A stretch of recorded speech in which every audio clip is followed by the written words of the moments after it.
I think we can start. Good morning. Good morning, everybody. Let me just start by introducing myself. I'm Vito Borrelli. I'm Deputy Head of the Representation in Italy of the European Commission. I have been asked, and I do it with great pleasure, to chair today this session on the Diplomacy Festival devoted to the role of education and culture in the European Union's policies and programs.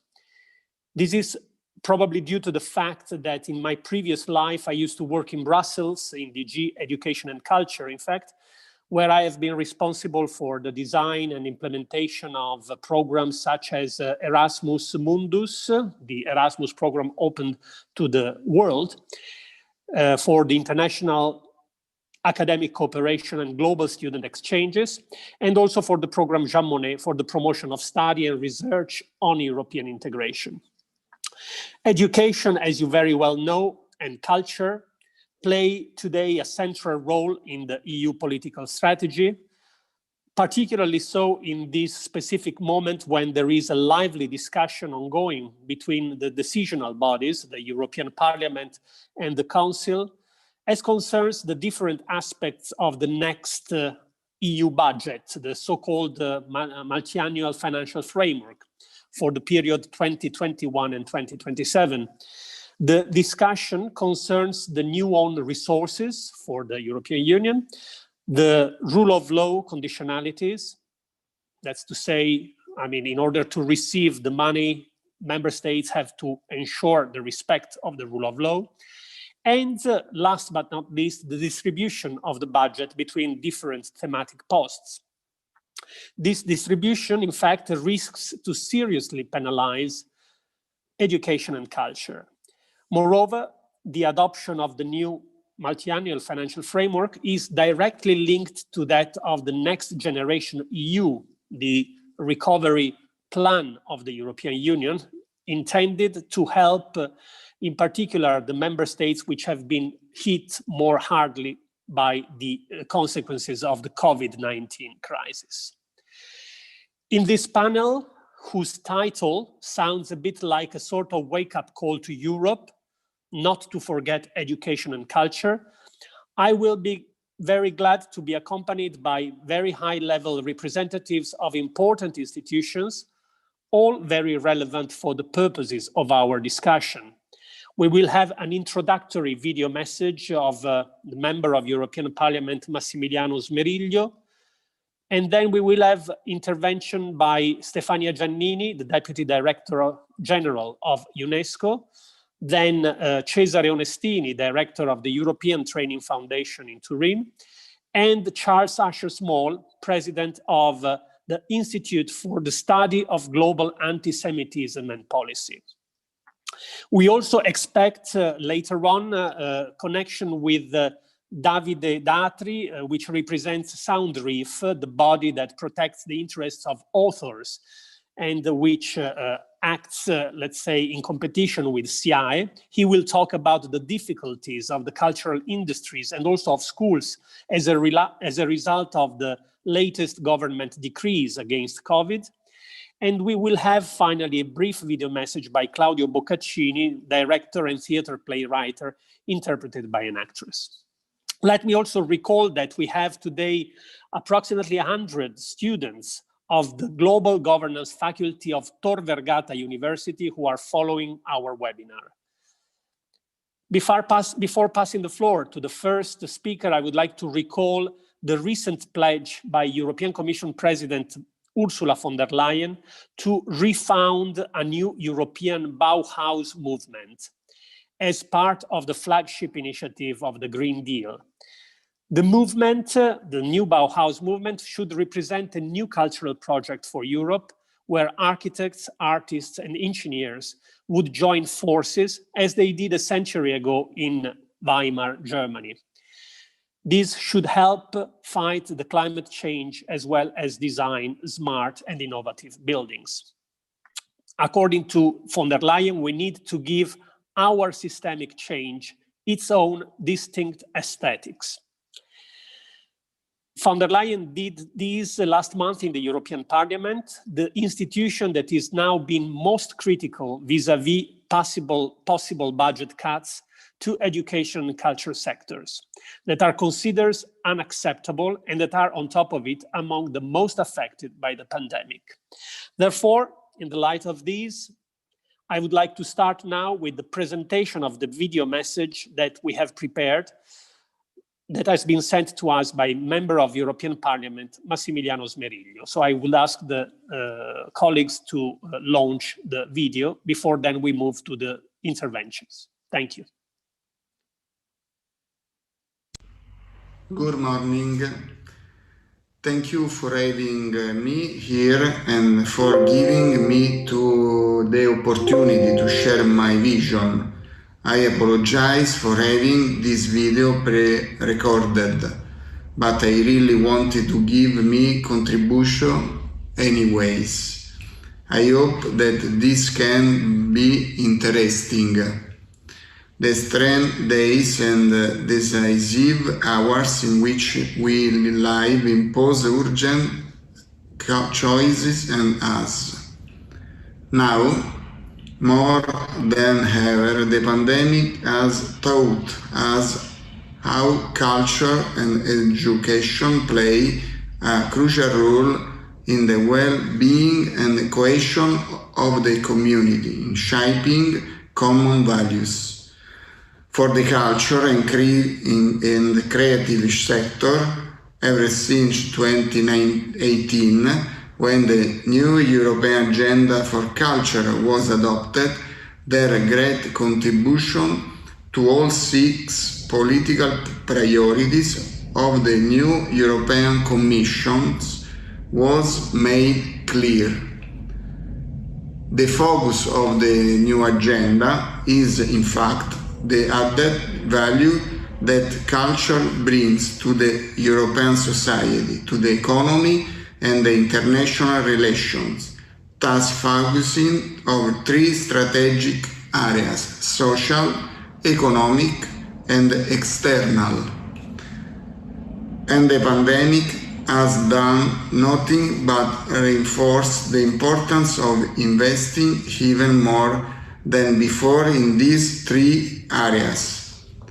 In their April joint statement, the Italian, German and Spanish ministers confirmed that culture has been recognized in the political agenda as the best antidote in the European community to the crisis caused by the pandemic. That applies to the benefits that the cultural sector may bring to the economy, especially in terms of innovation and digitalization. There is a space for the new business model with great market potential. Think about cultural production and audiovisual platform. The COVID-19 crisis has shown a propensity to home consume of audiovisual content. And this opens a window of opportunity for the European Union. Should step to create a single EU platform for original audiovisual content. A first step in this direction is the French platform Salto.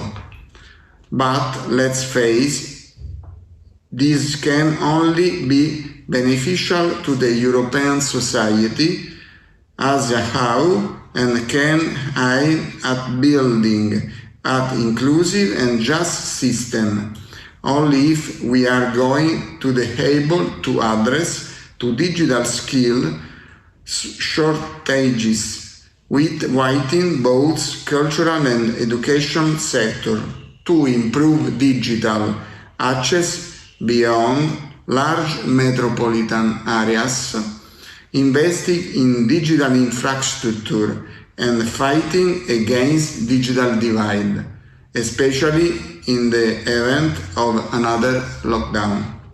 Both sectors would benefit from crossover with other significant areas, especially for the social impact they might have. In reference to education, a multi-sector approach is inherent to the notion that learning takes place across formal, non-formal and informal settings.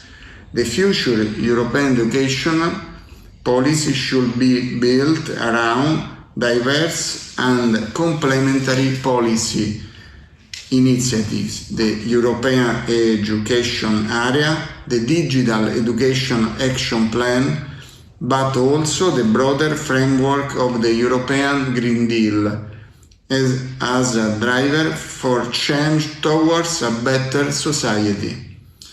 Moreover, in a panorama of microfilm, non-profit organization of professionals that live in uncertain and ever-changing conditions, the structural fragility of some part of the cultural creative sector has been exposed by this crisis. This is very strategic interrelationships might come together in building ecosystems where international, subsectorial or hybrid collaboration could untap a significant unexpressed potential. So, in the medium and long term, the EU should implement measures for helping self-employers and small firms adapt to change and shift in consumer habits, invest in digital infrastructures, and develop new strategies for tourism. But in the short term, we should ensure support measures to the sector, implement income and business assistance, invest in cultural production, take action in the taxation system. Starting from March, fund, loans and grants have been made available through the SURE instrument in EIB, the Next Generation EU, in amount of support which has no historical precedent. But I believe that the proposal for the MFF is simple, not enough to address future challenges in education and culture. The three programs related to culture, education, youth volunteering have been reduced compared to 2018, ignoring the European Parliament requests. As rapporteur for the only European program providing direct support to the creative and cultural sector, I cannot remain silent about the clear lack of resources in the recovery plan. So, we will continue to strive to improve the budget on strategic programs such as Erasmus and Creative Europe. We need civil society and young people to change Europe. Thank you and good day everyone. Bye.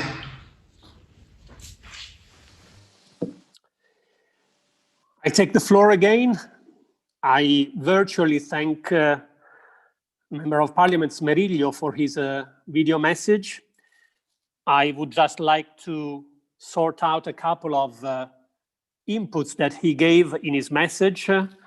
The first, I think, that struck me was his reference to culture as the best antidote to pandemics, which doesn't seem to be fully shared by many governants who do not really consider culture and education as the main priorities, considering the measures that are being taken in many countries in the world, which do not foster culture in this period, and which also limit a bit the holding of education in physical presence.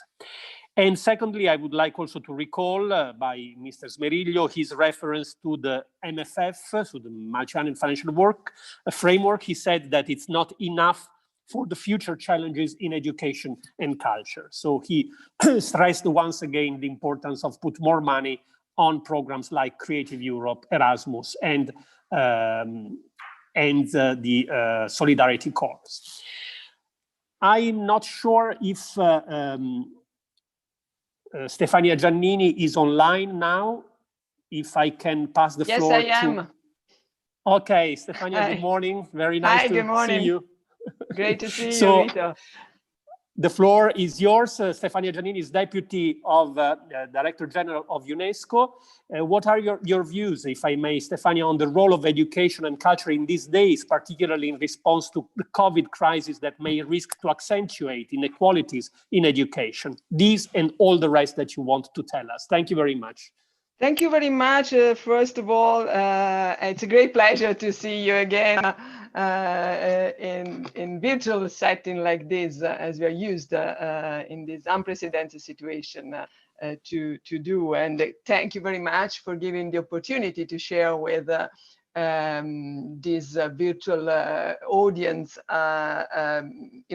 some ideas, reflections, and experience that from the Global Observatory I have the privilege to share education sector at UNESCO about the crisis, about the impact of this crisis on two relevant sectors of our public life, education and culture.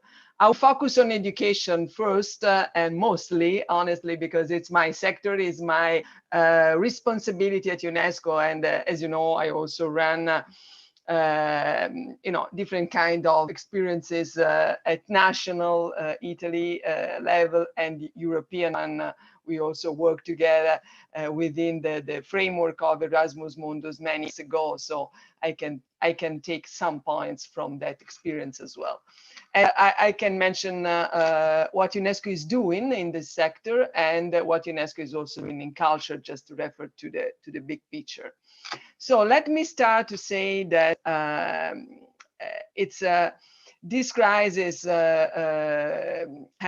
still having a huge impact on education as a public sector in a way we never saw in history.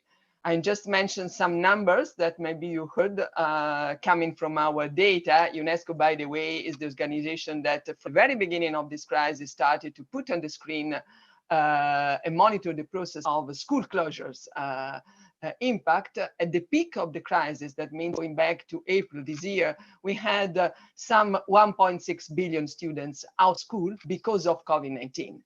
And we saw more or less 190 countries within the UN system. That means almost the totality of member states somehow obliged at the very beginning of the crisis to shut down school systems. And you can imagine the real consequences of this process in the very first stage. Of course, e-learning and platforms became the only way to assure continuity of learning. But this was not enough because connectivity is not everywhere for everybody. I just quote some numbers we collected during the crisis. As far as we can see from our data and ITU data, which is the agency within the US system responsible for communication and connectivity as well. Today, worldwide, 48% of world student population doesn't have access to the internet at home. That means that when schools were closed, it was not immediately easy to move to the traditional classrooms to the virtual ones. Having said that, I think we can take also some positive sides of this unprecedented social experiment we are living together. And I mean, there are some key words that I would like to put under the spotlight in order to summarize what we are doing, and also the positive side of the coin. The first word in my mind is solidarity. I think we are experiencing a new kind of partnership, not only within the UN system, but generally speaking, within Europe for sure, and outside Europe at the global scale. UNESCO organized and established from the very beginning of this crisis what we called a global education coalition. That means call for action and giving solutions and tools to governments and the education community, to all partners who could join us. It's not simply a partnership within the UN, but it's a partnership that today can count on over 150 partners coming also from the private sector, which is a very unprecedented kind of a way to go, and to support countries and member states about the solutions needed. I mentioned the solutions referring to the main challenges that education systems faced and still facing within this crisis. Connectivity first. I already mentioned the issue not being able to connect everywhere for everybody. Second is teachers. We can say, Vito, that teachers somehow are a bit in the classroom like medical doctors in the hospital. We can say they're our heroes on the front line of the process, and they guaranteed many times also the human link between the virtual classroom and their students beyond the screen. So supporting teachers and investing in teachers' development is the second basic point of our global initiative. The third dimension, it's about the gender equality.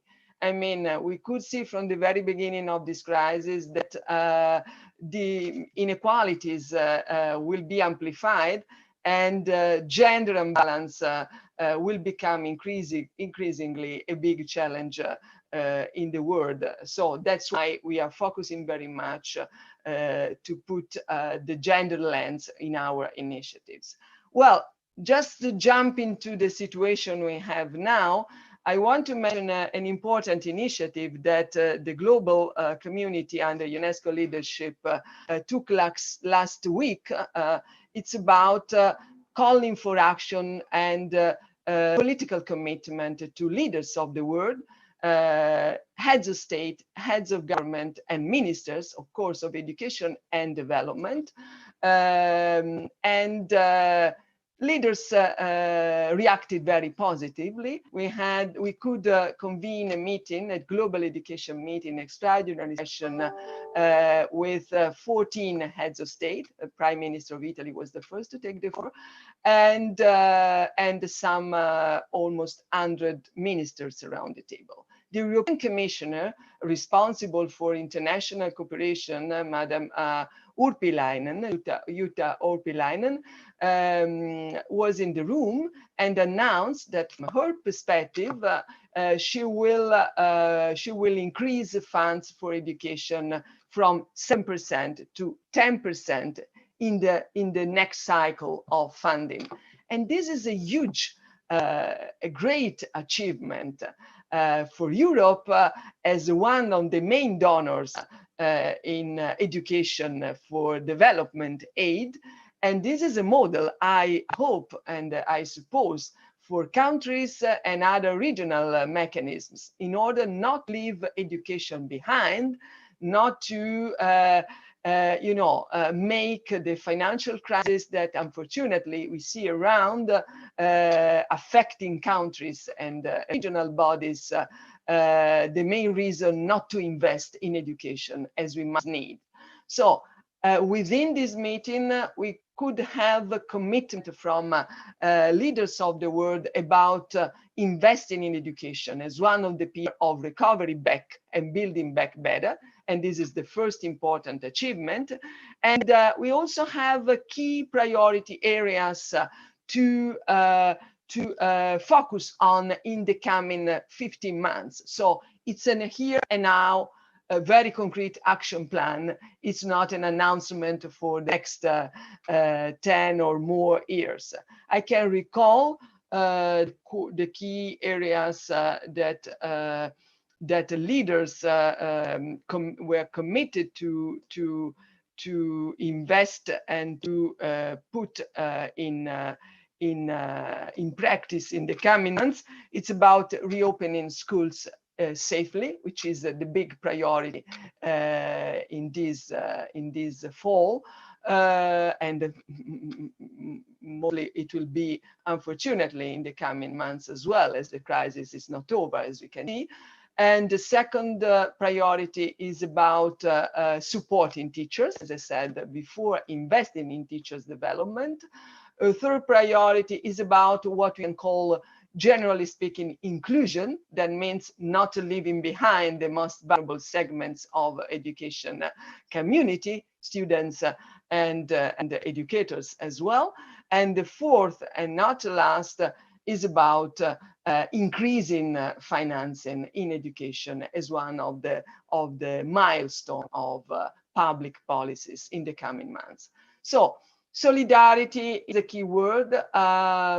Innovation is another key word. We could see all governments put in practice very much innovative solutions in terms of blended learning, in terms of mixing, especially in the global south, radio channels, TV channels, in order to give continuity of learning and collect responsibility. And conclude with that, Vito, I think is a very important message which can take from this crisis. It's not more about political leadership, which is important, of course, but it's about being aware that it's a common mission we have, not to leave behind a crucial sector like culture and education. I thank you very much. Over.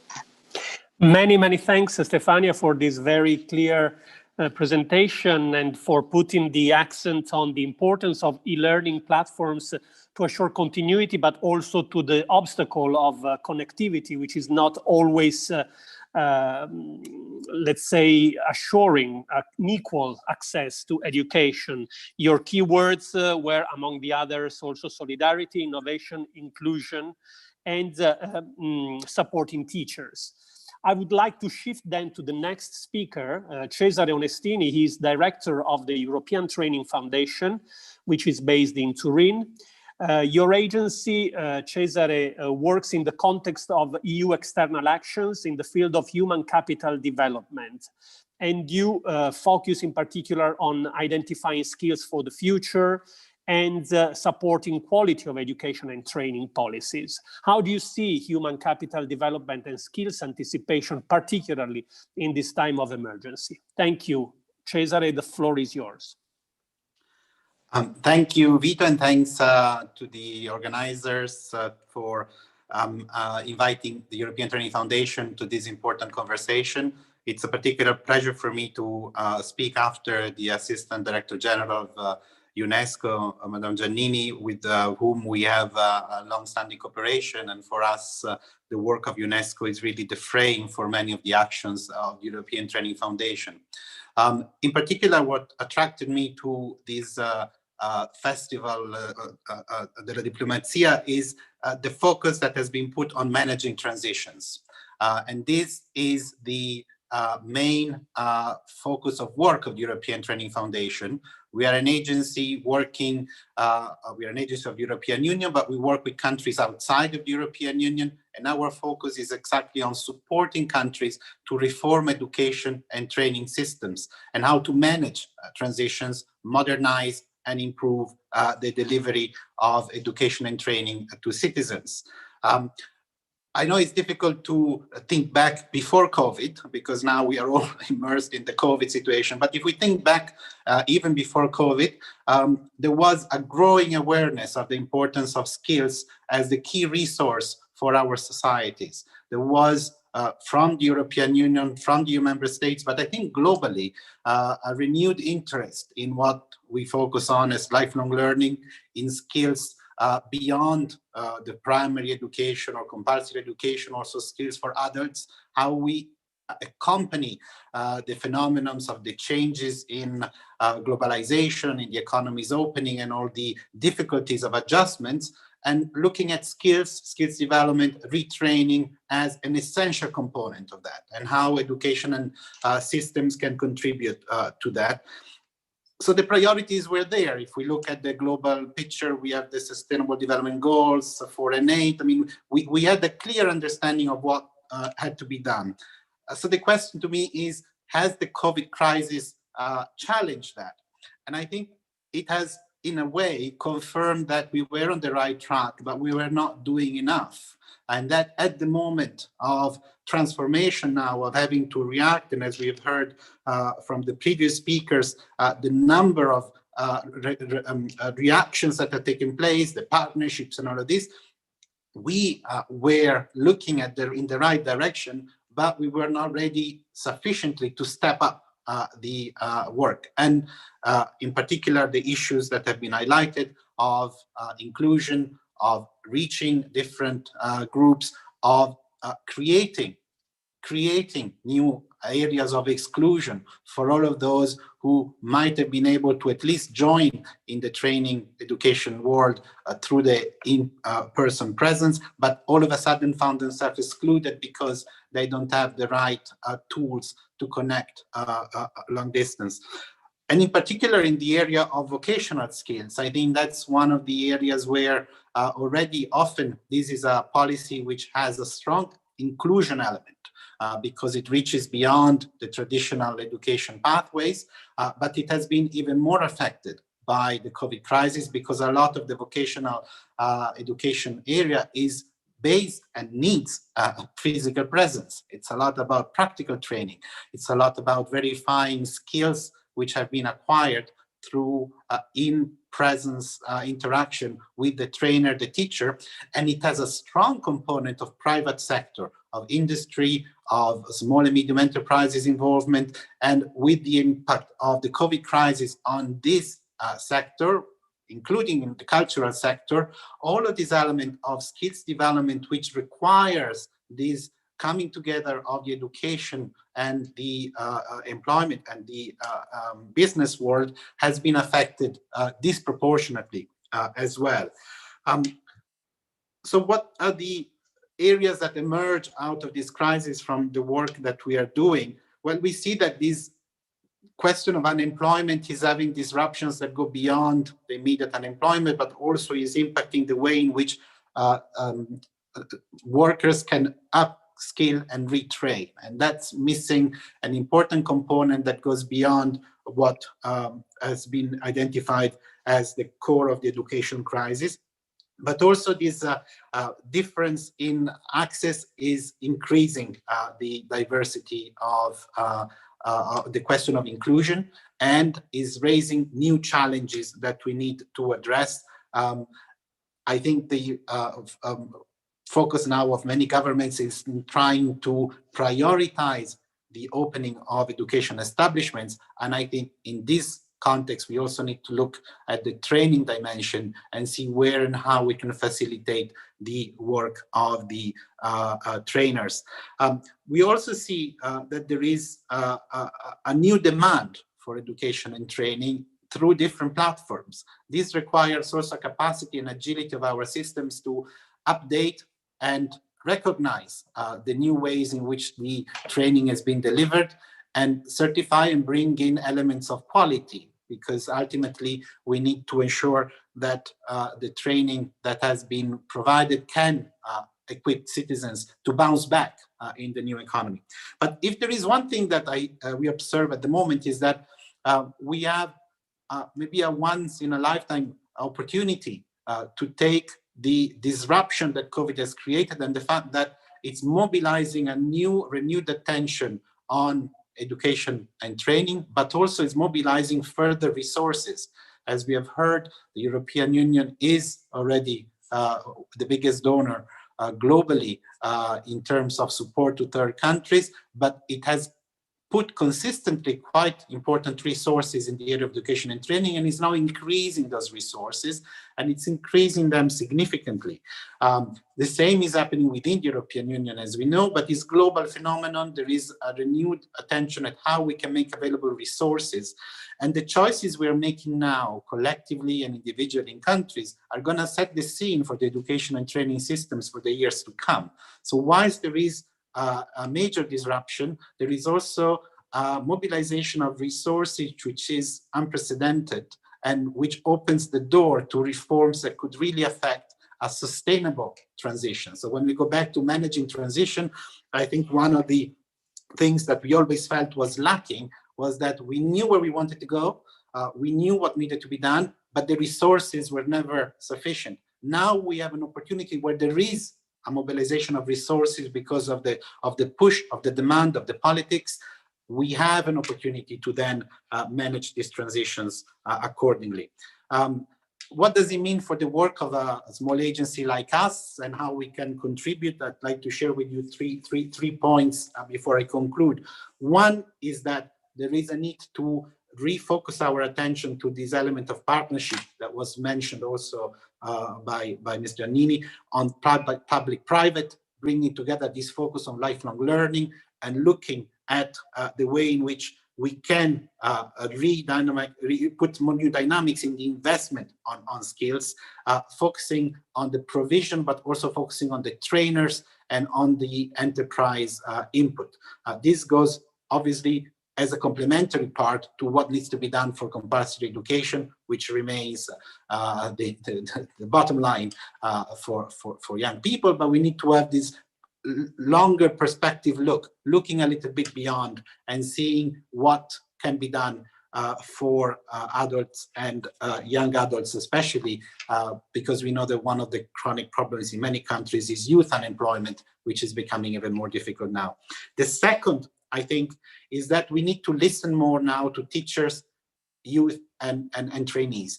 We have been partnering up with UNICEF in order to carry out a big survey in a number of countries from Eastern Europe and Central Asia region to have a big sample. We asked them about the impact of COVID on their education and training experience. And I think what is emerging is that there are new types of needs which were not there before. But I would say when you see the results, these needs are non-negotiable. They are needed in the new context. Things that before, in terms of digitalization, access, recognition, or so, were desirables, now become essential. We will publish this study in November with UNICEF, and I think it's important that this study and similar initiatives that are taken by others, focusing on the feedback now, almost real-time feedback of what's happening in the lives of the learners, the trainers, and their teachers or so, and what are the new needs. I think we need to listen to that and give feedback to that. And then the last for us is, I go back to this question of putting in place sustainable reforms. I think the challenge, as you Vito rightly mentioned at the beginning, referring to the president of the Commission's initiative, the challenge of greening our economy, sustainability, and all of that also come through the way in which we develop skills for young people, for workers who need to retrain, and how we create these partnerships. So I think this question of sustainability of reforms is very much back to the top of the agenda, and here we have an opportunity. The role of Europe in all of this is very important, and if I can just sum up in a couple of words where the European Union is moving, I think the European Union is setting a conversation which takes a bit more into account the medium and long-term impact of all of this. So it's not just the mobilization of resources, but it's also trying to set an agenda where we do two things at the same time. We respond to the immediate crisis, but we are also using these resources to invest in reforms that look beyond the immediacy of the crisis, and trying to put in place reforms that are sustainable and can also respond to some of these challenges that I just mentioned. We will need to continue focusing on the impact of the reforms as well, because the risk of increasing inequalities has all sorts of other risks for the cohesion of our societies. So I think the focus of this agenda that the European Union is supporting has a strong dimension looking at this. And then all actors who have then the real responsibility, and in these days a very challenging responsibility to implement new policies, have to take these into account. And then to conclude, I would say we need to remain focused on the goal that we all have to combine the imperatives of responding to the health dimension of the crisis, but also looking at the way in which we are responding in the skills that we have in our society.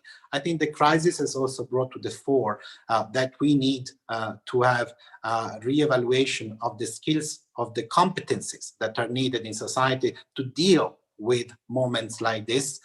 We need to reassess these needs, and our education and training systems are the best tool we have to redirect and make sure that the gaps we have identified can also be met. So this is a tall agenda, but I would say the challenges is opening opportunities. The partnership and the resources which are being mobilized offer us, I would say, a once in a generation chance to put in place reforms which look at the medium term, and sustainability has to be the key when we think about these managing transitions. Thank you very much. Thank you very much, Cesare, for this very inspiring presentation. Thank you also for recentering the attention to the motto of this diplomacy festival, which is managing transition. In fact, transition which can be, according to the European interpretation, a twin transition, the digital and the green transition. But as you rightly put it, there is an importance to also relaunch a partnership between public and private to fight against youth unemployment. And another issue that I would like to draw attention is your mentioning the importance to listen more to teachers, to students, to trainees. We have today many students listening to us, so let's listen to them too, if it's possible. If they have any short, and not too many, unfortunately, questions that they want to type, maybe we will try in the second round to take on some questions and try to reply to them if possible. I know that Assistant Director General Jeanine will have to leave us a bit earlier at the end of the panel, but I hope she will still be there when the questions come. I will now move to the next speaker, Charles Asher-Small, President of the Institute for the Study of Global Antisemitism and Policy. Mr. Small, we are experiencing this day an international crisis with France and Turkey as main opponents on the very sensitive issues of respect of values and freedom of expression.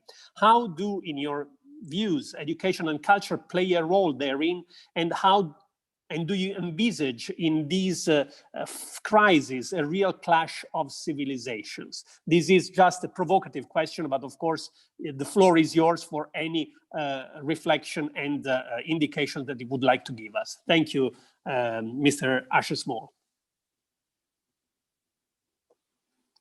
I hope you are still there. Yes. You can hear me now? Yes. Okay. We can hear you. We don't see. Okay, we see you too. Thank you. Okay, wonderful. Thank you, Mr. Borelli. It's a privilege to be with you and the esteemed panelists. And it's also very nice to see many young people with us today. So I'm honored to be here. So I run a research center called the Institute for the Study of Global Antisemitism and Policy. We are an international research center that deals with issues of anti-Semitism, but also notions of otherness, racism, gender inequality, and the like. And I'm based at Oxford University, and we do a training program. We train professors from all over the world and help them to create courses on contemporary anti-Semitism, which is not really on the academic map and landscape. It's an issue for all sorts of reasons that has been I think, neglected. And we also at Merton College in Oxford, we have a training program where we take civil servants from around the world and train them on existing legislation, particularly in Europe, on issues of anti-Semitism, and try to fill the gap between implementing important policies that exist and putting them into action on the ground. So we're active in policy and in research. So anti-Semitism, why should this be of interest to the wider population? Anti-Semitism is often perceived as a problem or an issue for the Jewish community, which is a small minority in Europe and even globally, or a problem for Israel. But I think the words of Professor Elie Wiesel, the Nobel Peace Prize winner for literature, rather, and witness to the Holocaust, his books like Night and many other important assessment of being a survivor from the Holocaust, he often taught that anti-Semitism begins with the Jews, but it never ends with the Jews. That once this form of hatred is unleashed upon society, it knows no boundaries. And once anti-Semitism is unleashed, it not only attacks Jewish people or Israel, it attacks other members of the population, and it attacks the very democratic institutions and principles of our society. And I think this is very important that in the last 4 or 5 decades, there's been advances in the study of racism, sexism, homophobia, gendered identities, and this sort of thing. But anti-Semitism, for all sorts of reasons, particularly in European education, has been sort of frozen in time in the Holocaust. And I would submit to you that particularly in this moment of the pandemic, where I guess the ramifications of structural adjustment from the 1980s, where the state was through policies coming out of Reagan and Thatcher and this sort of thing, that the state was sort of weakened. People believed that if the state was weakened and we can allow the free market to come into society, it would bring more democracy and more economic development. But what we've seen is also in this vacuum, as the state retreats, in this vacuum, reactionary, anti-systemic, reactionary social movements have begun to fill the vacuum. And what's interesting to me is sort of the emergence of the Muslim Brotherhood. The Muslim Brotherhood is often not studied in universities. The Muslim Brotherhood started about 100 years ago as a reaction to British colonialism. It started in Egypt, but became a major reactionary social movement in much of the Middle East, North Africa, and even in Europe and in the United States. They have their sort of tentacles there. And basically the Muslim Brotherhood took a basic narrow notion of Islam and reactionary European politics. It took the Protocols of the Elders of Zion. The Protocols of the Elders of Zion was a lie that came out of that came out of Russia and France in the late 1800s. And it was the document that had all sorts of conspiracy theories about Jewish people. And this laid the foundation for removing Jews from European society. And it ultimately culminates in the Holocaust. I think this is very important, and the Protocols has become a core element of the Muslim Brotherhood. So we should not conflate Islam or Muslims with the Muslim Brotherhood. This is very important, but the Muslim Brotherhood sort of creates political Islam, which sort of branches off into other incarnations. But what's important to know is that the Muslim Brotherhood even took sort of fascist ideology, Nazi ideology, and incorporates it into its raison d'etre, its ideology and political movement. So today, the Muslim Brotherhood is an important feature in certain countries, particularly now in Qatar, in Turkey, and even for all sorts of political reasons and political expediency, they've played a very important role in American universities, which I'll speak to in a moment, and also in European education. And for all sorts of reasons, European countries have courted this reactionary element of the Muslim population of Europe and of the Middle East and North Africa. So I'm going to back up for a minute. I think what is important to understand is that anti-Semitism as I said earlier, it's not just a parochial Jewish problem or Israeli problem, but we know that this causes destruction for society as a whole. I'm going to speak about the history of anti-Semitism in about 90 seconds, so forgive me for being so crude. But basically, anti-Semitism has three phases. There was a religious phase, a racist phase, and now the attack on Jews today for who they are as a people. So, and what's important is that anti-Semitism is in a sense, is inherently genocidal. It's sort of different than other forms of hatreds. So there was a religious phase, and mainly in Europe, that when the Christians perceived the Jewish people as the wrong religion, the Jewish people were blamed for killing the Messiah. They were blamed for not following the Christian notion of the Messiah. So there was this tendency to believe that because Jewish people didn't accept the Christian notion of the Messiah, they were blinded by evil and they could not have redemption. But what makes anti-Semitism genocidal is that there was also a belief, particularly in Europe, in different forms of Christianity, that because the Jewish people didn't accept the Christian notions of Messiah, they wouldn't be redeemed, but the world would not be redeemed. So there was this necessity to change the stubborn Jew for their salvation, but for global salvation. So the Jew had to change for the world to be saved. When the dominant perspective of the way we perceived reality shifted from religion to basic notions of nation, of race, of ethnicity, the Jewish people were suddenly the wrong race in the wrong space. And people believed that the Jewish people were not white, they were impure, and they were creating impurity in the impurity of the white Aryan nation. And the Jews had to be removed in order to save the purity of the white Aryan nation. And this type of racist anti-Semitism culminates in the Holocaust, in which more than 6 million Jewish people were killed.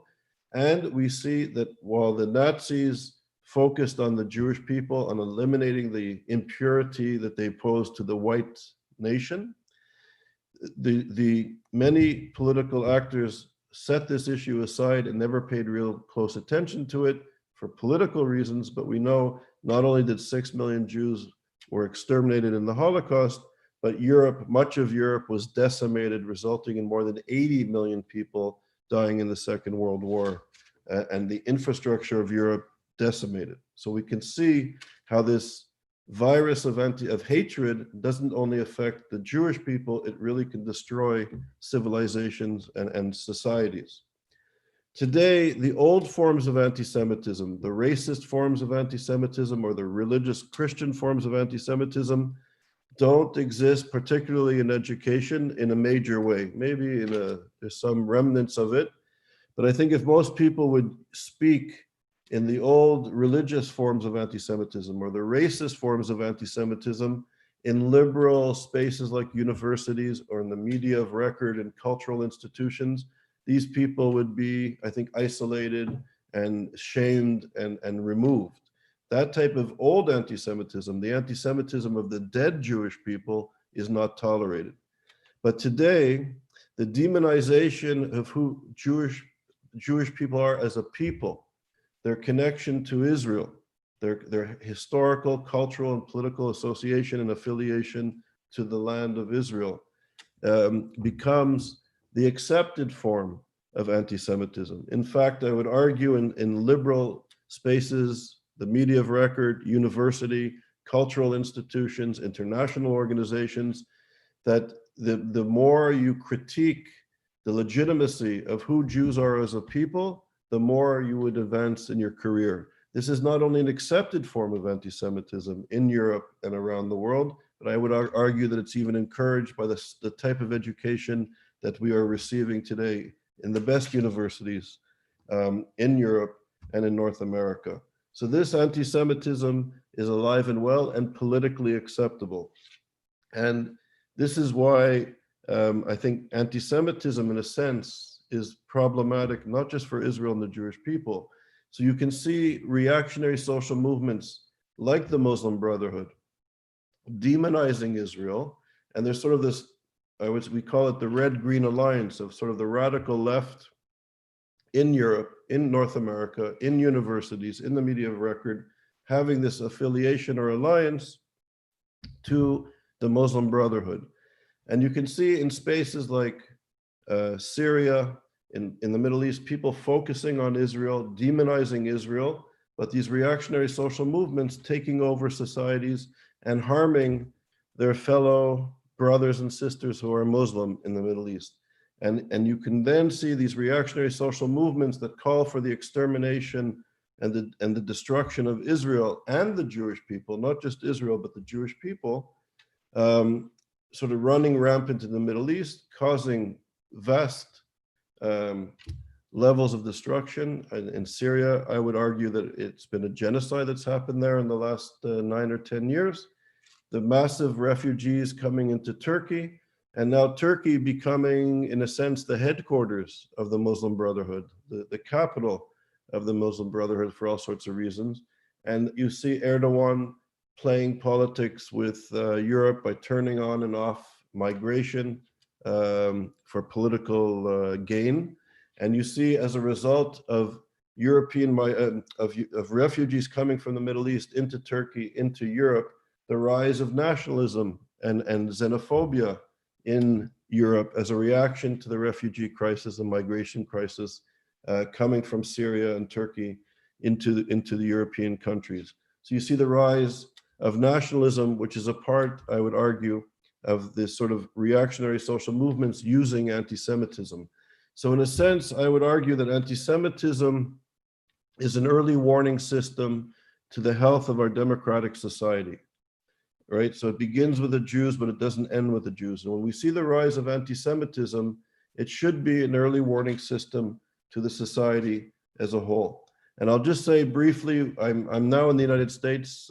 It's 5 o'clock in the morning here. I woke up especially for this important event. But I was in Washington last week presenting the results of an 8-year research project that we did in our research center, looking at the undocumented funding of the best universities in the United States from the Muslim Brotherhood.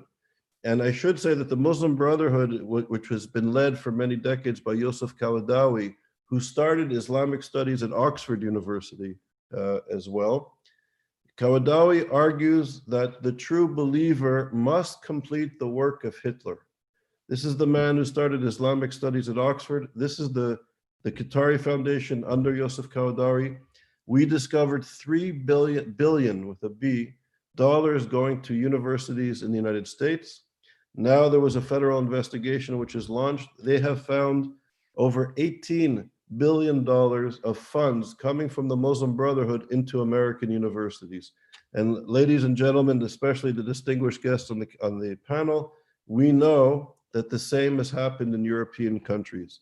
So having reactionary social movements that call for the extermination of Jews, the subjugation of women, the killing of gay people, the destruction of democratic values and societies, has entered into our most precious institutions, namely our education system, which trains and teaches our future citizens how to think and what to, in a sense, their values and what to believe. So I think that this is really a challenge to us who care about maintaining our democratic principles. And Mr. Borelli, I think your introduction and the question that you posed is how do we deal with this? Is this a conflict of civilizations, clash of civilizations? And I would argue no. I think that we have to work with those who are struggling for democratic principles in the Middle East and in North Africa and Islamic countries, and we can't court for short-term political gain the most reactionary, anti-Semitic, sexist, homophobic, anti-democratic elements of these societies, which we have been courting for decades. I think we have to, as in many countries now in the Middle East, marginalize these reactionary movements and work with elements of society that are open to tolerance, that are open to recognizing the other and working in harmony, I think, in a globalized world. So I think the choice is ours in Europe and North America. who we want our allies to be from the Islamic world. And I think we have to be critical of what we've been doing for the last 4 or 5 decades, working with reactionary elements and even propping up reactionary elements in certain parts of the world. So I'll end it there, and I'd be happy to enter into a conversation. Thank you. Many thanks, Charles Asher Small, for this important message that you conveyed today to all of us and to our students in particular. Thank you also for your early wake-up call, but I think it was worth for to convey this important message, this early warning system, as you said, which is about anti-Semitism, which starts with the Jews, but doesn't end with the Jews, as you said correctly, because it is not only about this defense, but also defense of freedom of expression, of religious, sexual orientation, and so on and so forth. So it's a much more global aspect than the title itself.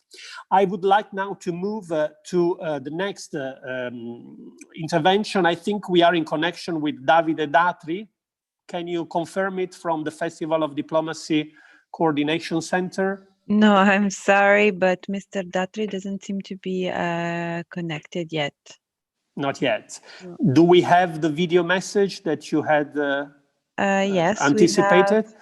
We we- can perhaps pass the video message from Claudio Boccaccini, the director and theater playwright, and then Yes. we will see if Davide Datri reaches us. Otherwise, we can try. I don't know if it's possible to collect some questions from the students, Yes. or if it's technically feasible. Yes, you will see in the participants list on your right, the students that have questions will have a blue hand close to their name, so you will see who they are. May I ask for your support, because I am Yes, of contacting via smartphone, and so I have a little bit of difficulty to find the questions. Yes, of course, no problem. I will play Okay. the video. Thank you.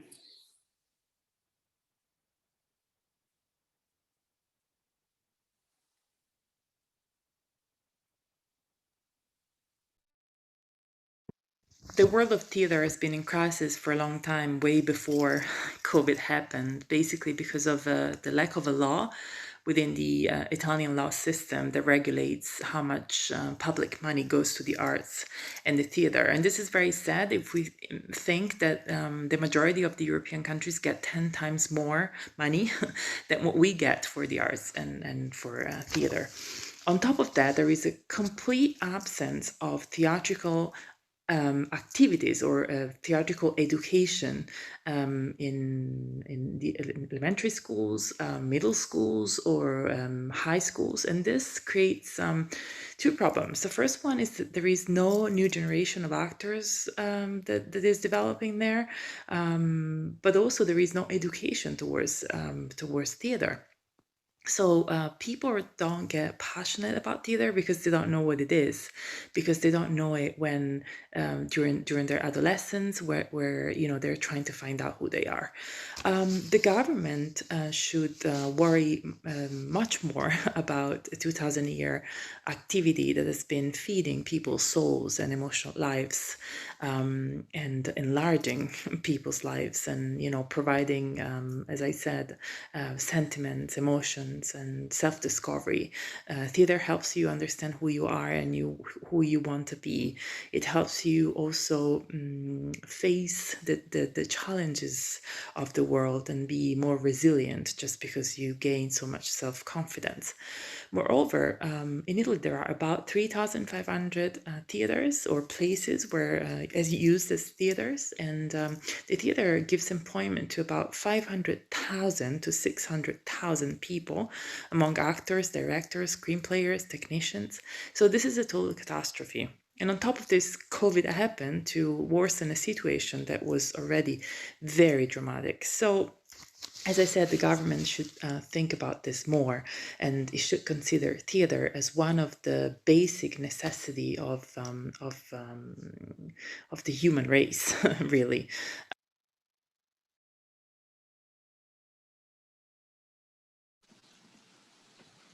Yes. Thank you for this testimony from a theater actor who recalled us that the theater employs today between 500 and 600,000 people. So it must be definitely considered as a basic necessity for our society. Because as we know, we do not only live of economy, of money, of work, but we also live of cultural inputs. I see, well, first of all, I would like to recall that we have some 10 minutes left before the end of our panel. I don't know if all our speakers are still there. They are still available to take on a couple of questions if we have the time from students. I see a raised blue hand from Muzenga. I don't see the rest of the name. Maybe Yes. you can help him from the direction.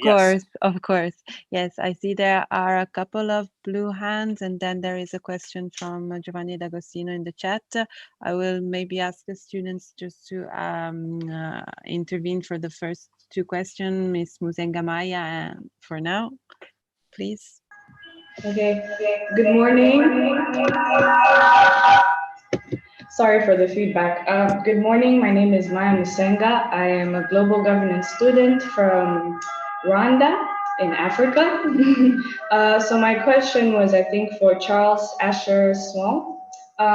It's amazing that we're pointing out great injustices in society that are provoking and downright near genocidal. But what about like other systematic setups that have proved to be against certain groups of people, such as racism? Since you equated anti-Semitism as a form of racism, what about education towards race, such as like maybe the Black Lives Matter movement? What is being done about that? Since we're focusing on really educating people about the alienation of people, what about race? That's what I was just wondering. Maybe we take on a second question immediately after, and then we pass to the answers. Perfect. I see there's Walter Moore, who's raised his hand. Hi, can you hear me? Yes. Yes. Okay. Let me introduce myself more. My name is Mo Walter. I'm a global governance student from Tovegata, and I'm coming from Israel. And also my question is toward Charles Asher Small. You mentioned briefly about the increasing anti-Semitism and the support it gets in colleges and universities, also here in Europe and also in the States. My question is, here in Europe, especially here in Italy, we kind of small community of Israelis and Jews. And I was wondering, what do you think that we can do, okay, as communities abroad to fight this type of phenomena? Thank you. If you allow me, thank you for this question. I would like to pass the floor first to Stefania Jeanine, who is going to leave us in 5 minutes. And then I will pass the floor to Charles Asher Small, who was asked directly, and then Cesare Onestini. Thank you, Stefania, please. Thank you, Mr. Chef Vito. Yes, I think the last question is, of course, addressing the topic that the previous speaker can take better. But just a few words on that as well, as it refers to the so-called global citizenship dimension that 4.7 within the targets of SDG 4, global quality education for all includes, and we are very much keen to develop in terms of curriculum development, teachers training, this issue. Of course, it's a question of somehow prioritizing this topic, and it's about, let me say, putting the humanistic vision of education at the very core of education systems agenda. But to give a more general final remark from my side, if I may, and can also some points I see in the chat referring to socio-emotional support to teachers, which is another very important task in this COVID-19 unprecedented situation. I do believe we stand at the turning point. Let me put it like this: there are high-stake choices to do. Day. It's about respecting and expanding the right to education, and to prioritize the idea that education is a basic fundamental human right.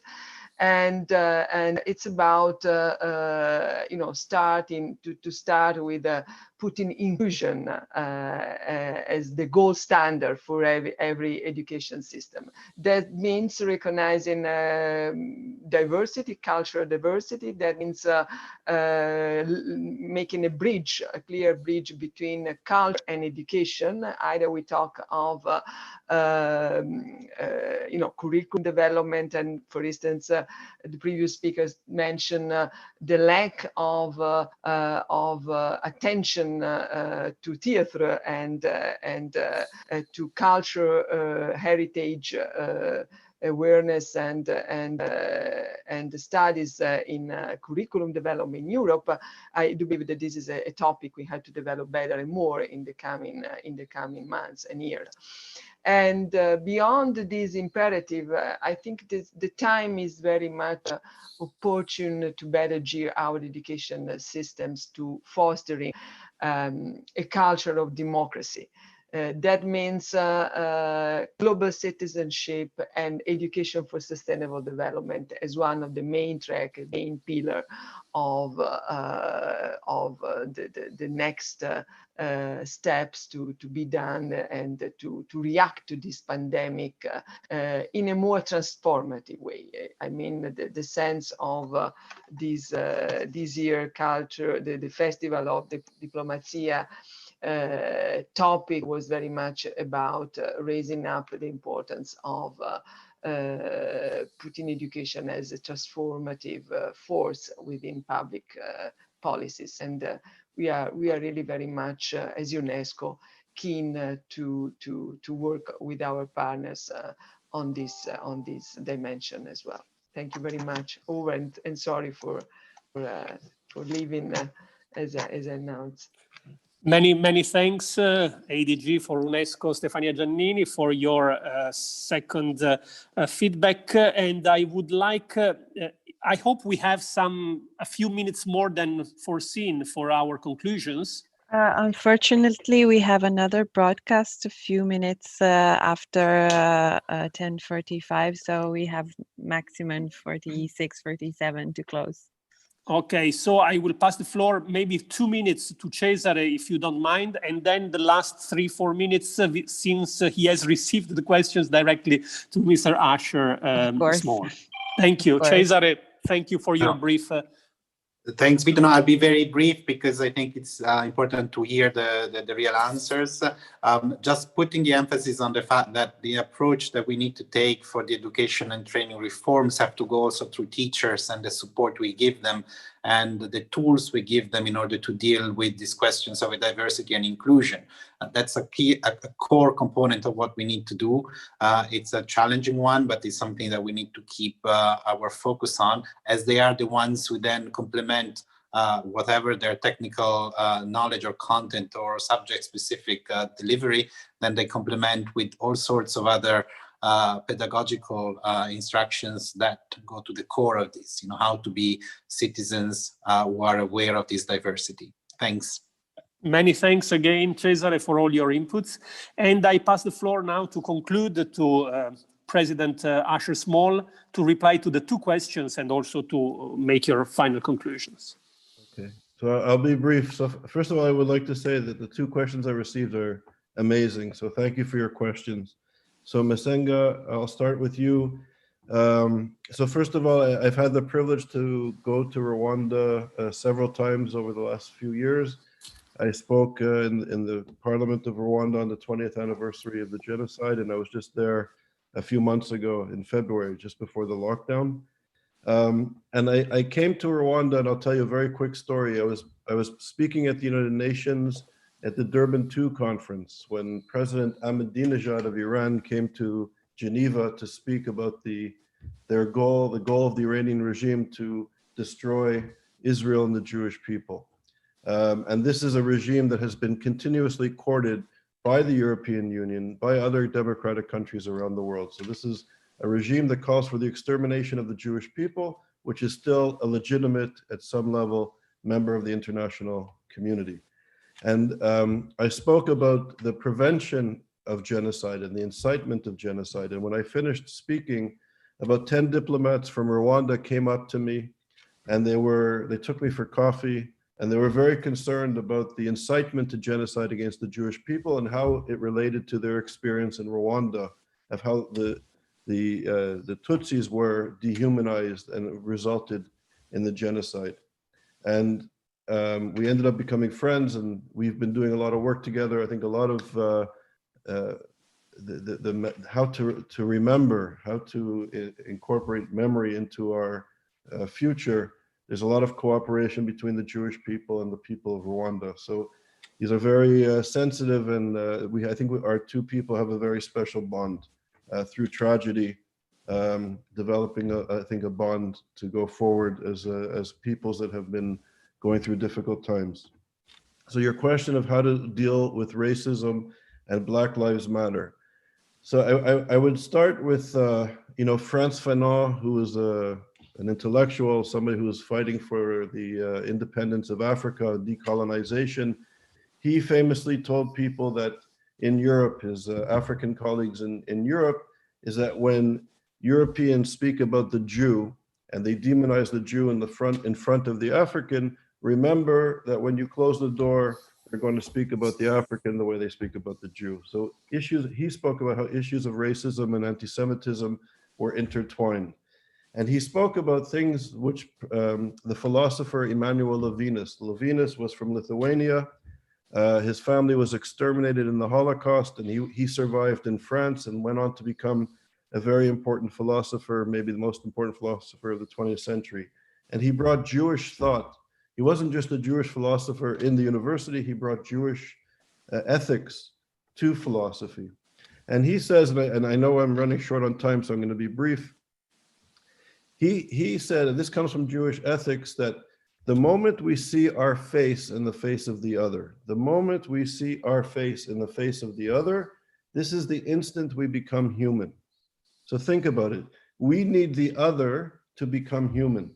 So if we are racist or sexist or anti-Semitic or homophobic and we dismiss the other, we cheat ourselves, because we need the other to be human. We need the other to learn that the truth, if we're all created in the image of God, we need the other to have their wisdom and their truth to learn from them. So if we exclude people, we only cheat ourselves. So it's not a sense of tolerance, but we really need the other to be human, to be full, to fulfill our potential as human beings. So there's an ethical dimension to racism, sexism, homophobia, anti-Semitism.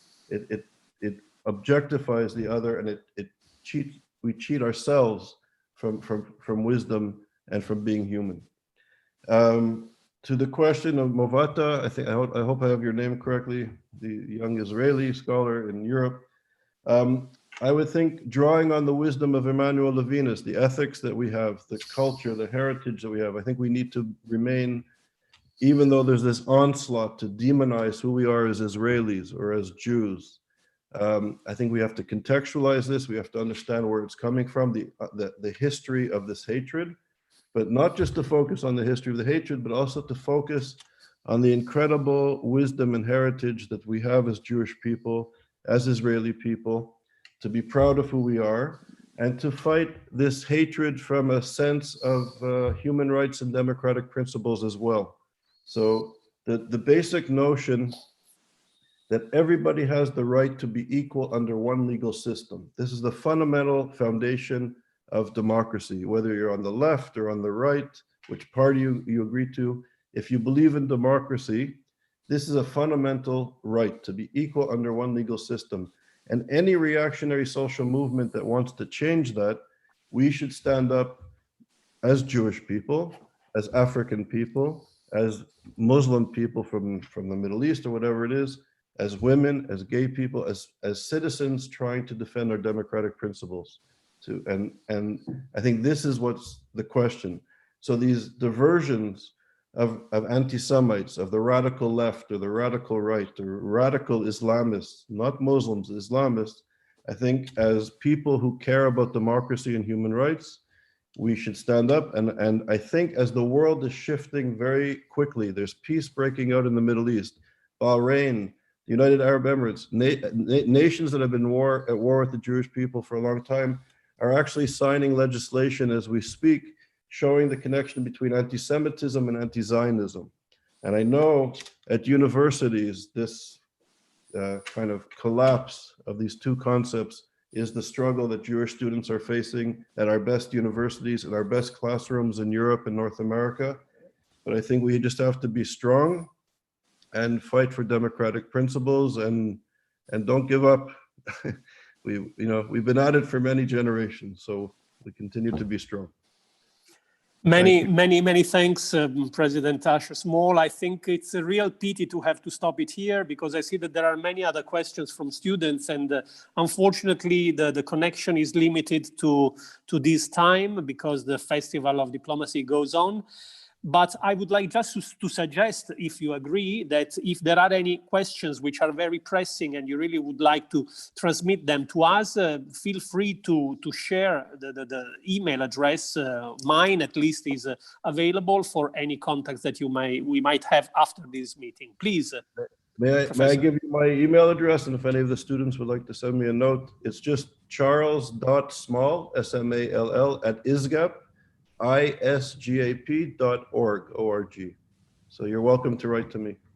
And thank you. Thank you very much for your availability. And I think we can conclude here. Yes, thank you. I assume. Yeah, okay. Thank you, all the speakers. Thanks to the students. And I hope we will meet again soon. Bye-bye. Grazie. Bye. Thank you.